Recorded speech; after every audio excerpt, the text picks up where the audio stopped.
Takže ahoj, ahoj, já vás vítám u prvního dílu World of Tanks s mým kolegou z klanu Kubikem Tigrem 23, který vám bohužel ho neuvidíte, ani neuslyšíte, protože mám sluchátka na sobě, protože jinak by byl problém se spojením.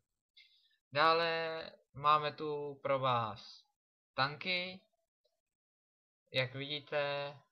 Teď jsme si dali jednu bitvu zkušební, jenže nám to nevyšlo. Takže jsem v klanu Likani, kde máme dobrý klan. Jsme teprve na začátku 2 měsíce zpátky. Kdybych to začal, tak nabíráme, není problém, nabereme, napište nám, jaký máte názor. Hrajeme jen tak pro zábavu, bereme jaký nejlíp od 6. týru, hrajeme 6kový roty, hrajeme, občas sem tam jsou nějaký odpočty, což vám někdy názorně natočím, co jsou ty odpočty, a vám můžeme ukázat názornou ukázku, protože nám přijel tank pod názvem KV2. Jak vidíte, tak je to dělo, který penetruje docela málo, ale za to má slušnou damage, je schopno vypnout KV na S na ránu, což vám možná názorně vám ukážem, jestli se nám to povede. A já nyní se připravím a jdeme na věc.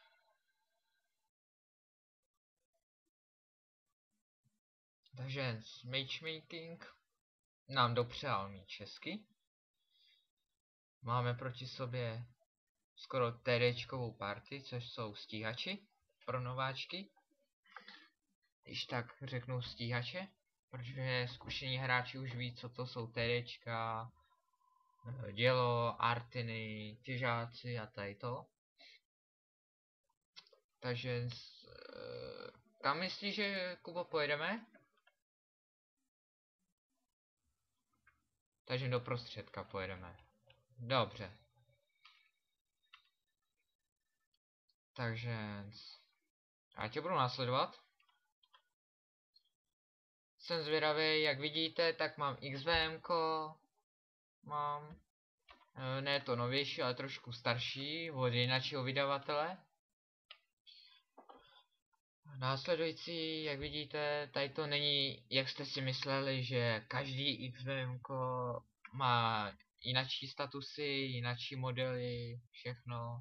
Tady to asi jste si možná mysleli, že to má jinačí XVMko. Je to možný. Dále tu máme čas. A Trollgunu, jak se takzvaně říká KV2, nazývá Trollgun, protože má nejlepší damage s nejlepší průbojností. Takže podle mýho pro Trollgun, co můžete nahodit, jsou explozivní. Průbojní, kdybyste tam dali, tak asi cinknete i KV na S, protože už jsem zkoušel průbojný do tohoto děla. Jak vidíte. A nedoporučoval bych vám to. Jinak promiň, Kubo.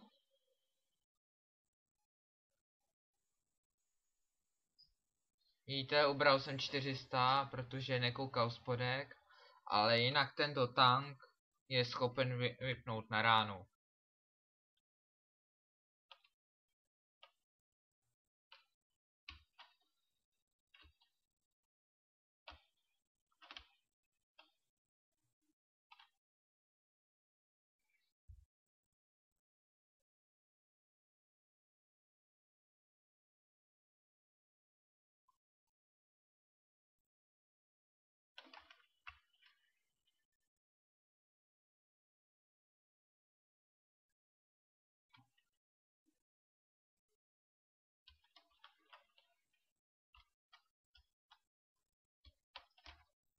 Vidíte, názorná ukázka třeba tohoto středáka je schopen vypnout.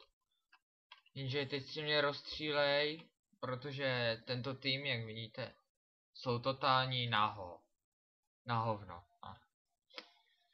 Takže tým nám to nedopřál, tak ukážem vám třeba další tank. A to bude, co pak to bude? PZ-1C. No, co bych vám o něm mohl vám říct, je to, že umí probít Hellcata. Umí probít, třeba vám ukážu ve výzkumu, než začneme bitvu, z britských TDček a stíhačů neboli, tak umí probít Hellcata, Jacksona, Wolverina a tyto nižší týry. Například M3 Leeho a vyšší neumí prorazit, anebo neprorazí už M7, s tím má problémy se středákem. Jenom některý. A náš milovaný, jak vidíte, velitel Lada Moci si vás otestuje třeba, jaký máte tanky, jaký máte zkušenosti a co bychom vám mohli říct, asi už nic. Umí ještě probít, samozřejmě, ještě se vám to zapomněl ukázat. Probije Hezra, jenže ne ze předu, ale z boku, jenom z boku, ze zadu to taky nedokáže, jenom málo kdy. Ale Stuga, až i kdybyste se divili, tak Stuga prorazí. Dále prorazí jak Pantra, to jsem se taky divil, že prorazil. Toho jsem si skoro jednoho dne i ustřílel. Takže vám to můžeme následovně ukázat. Nazar Ladíku, promiňte, že našeho velitele neslyšete. Jinak Ladíku natáčíme, takže jinak tě neslyší diváci naši.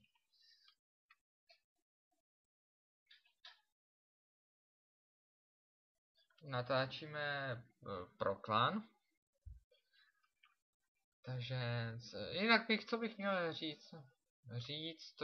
O tomto tanku není problém. Můžete si podívat na statusy. Když tam dáte třeba ventilaci, tak vám je to schopno nabíjet 7,38. No, jak vidíte následující. 83 dokonce. Takže jezdí rychle, je to takový menší spotérek. Má to zásobník, jak tak vidíte tamhle u pana kolegy. Co bych měl dále říct o tomto tanku? Je velice stabilní. Občas se sem tam smyká, ale není takový problém.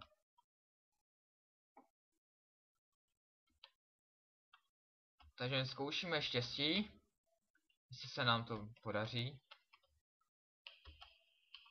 A podařilo. Dobrá práce. Pojď tady ještě na ATčko. Díky, Kubo.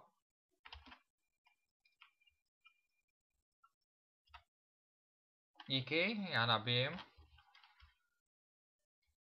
Zkusíme bratra, no, ale bacha PZ-1C, jo.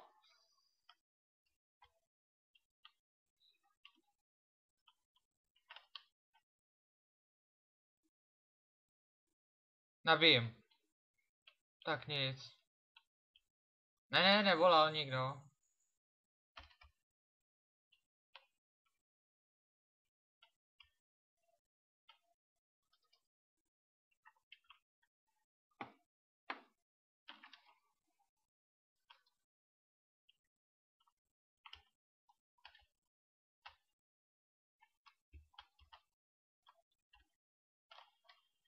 No jinak co bych měl říct o tomto tanku, jak vidíte samostatně, je to papíra.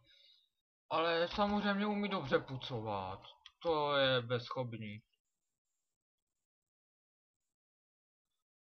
Jak jste následovně viděli, tak je to nádherný tank prostě. Já už na něm dělám 3. skill. Jinak náš Ládík, náš velitel, jak můžete tady vidět, má prase, takzvaný jak PZS to.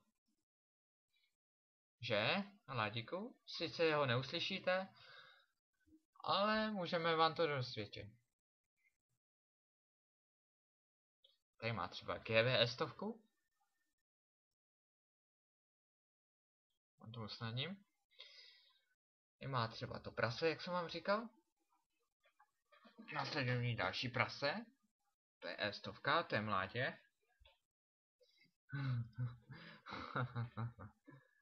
A co bychom vám mohli říct, ještě ukázat? Uděláme ještě jeden tank a zkusíme to vyhrát. Aniž by nás zabili.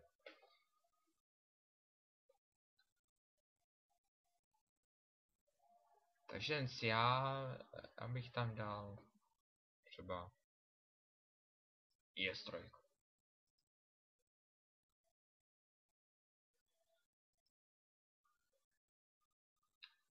Jinak, jak vidíte u našeho kolega IS a IS-3 je další vývoj i IS-3. Má jednu plus i minus výhodu i nevýhodu prostě. Tím vám to ukážu v bitvě.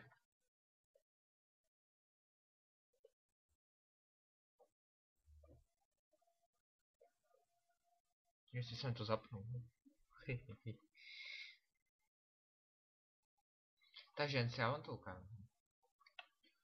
Jak vidíte následovně tyto pláty, tady to, tak nesmíte ukazovat, jinak vás zabijou řidiče, i o nějaký ten damage, ale slabý pancíř má tady ty věžičky, ale má i jednu výhodu, že se tam blbě trefuje, ale když ji nastavíte z boku, tak ji penetrujete, ale munici má v tomto sektoru asi. I snadno se dá zapálit, ale moc se to nestává často. Podle mýho názoru, ale někomu hoří často, někomu ne. Dál nabíjí docela dost rychle. 12,75, ale je možnost ještě to snížit. Dál bych řekl, že kdybych tam dal ventilaci a hydraulický nabiják, tak by je to schopno nabíjet 10 sekund, 9 sekund. To je různý, jak člověk si to vylepší.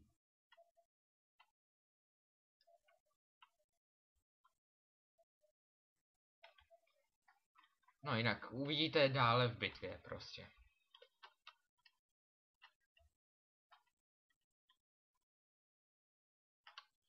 Takže Kubo, ty jste tady někam za kempy. Já se jdu tam podat tu IS-3.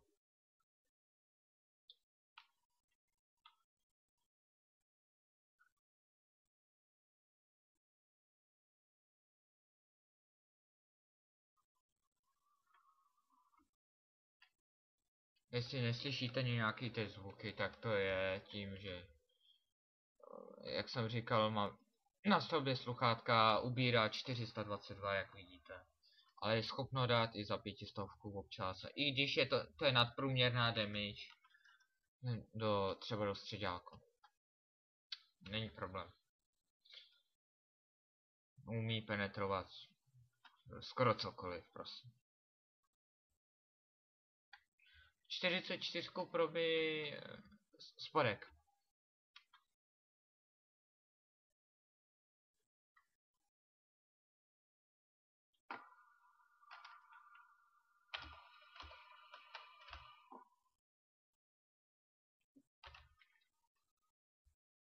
Jak vidíte, tak zdrhá, tak 71. asi dělá jenom ze sebe spotera, takže nedopustím jim, aby přijela kartině.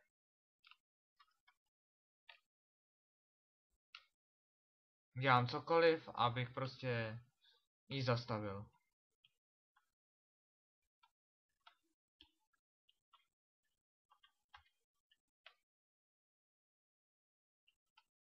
Nebo jestli kolegy zabijou.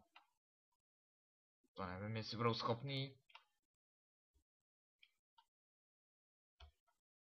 Jak tak vidím, takže ne.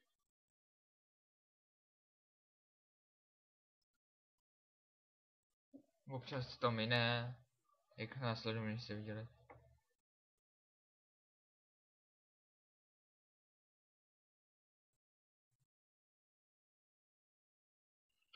No nic. Zdrhla. Takže půjdeme tady do této uličky, abychom jim to nasvítili. No, a jinak, co bych, no, vidíte sami, jakou mám prostě damage, není nic proti ní, no, dodat.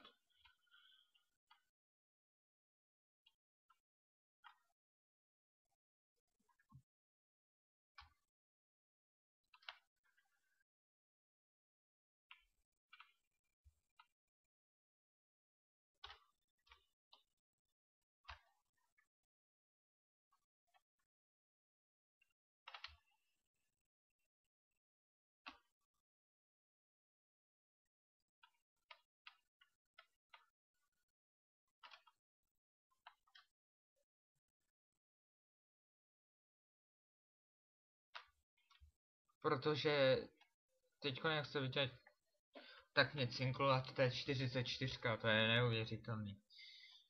Protože mě lízla do děla. Tam je ohromná pancíř, tam když vám střelí, tak to vás to cinkne. Ale co vás necinkne, tak je E75. Proti ní nic neuděláte. Prostě snažím se chránit tady Artinu, stíhače, cokoliv prostě. Nevím, co bych prostě dodal tomuto úžasnému tanku. Dodal. Nemá prostě chybu.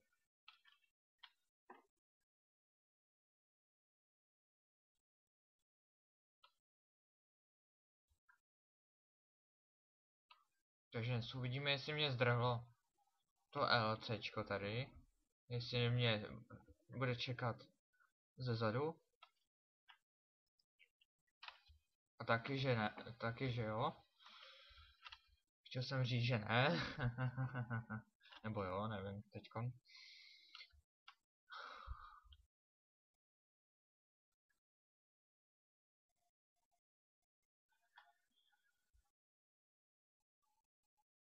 Tak.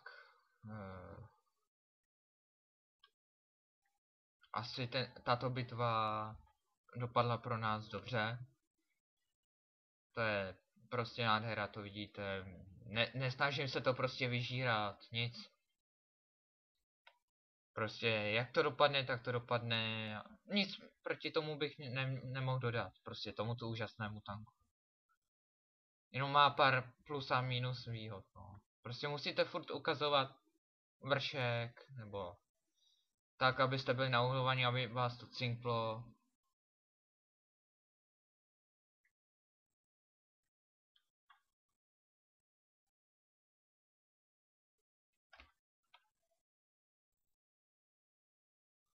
Artina tady vidíte, takže uvidíme, jestli na mě otočená, taky že je.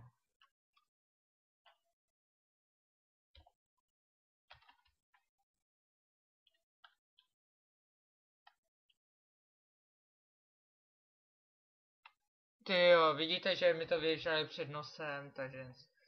A teď mám zrovna nabito, teď bych ho nejradši reportnul. A to bylo, milí diváci, všechno. Ukážem vám záznamy. Následující, jak to vidíte, třetí ze zhora. Potenciální poškození 2300, poškození 2405. Nádherný prostě, když máte IS-3 ve fullu, je to nádherný. Takže to by bylo pro dnešek všechno a na viděnou příště.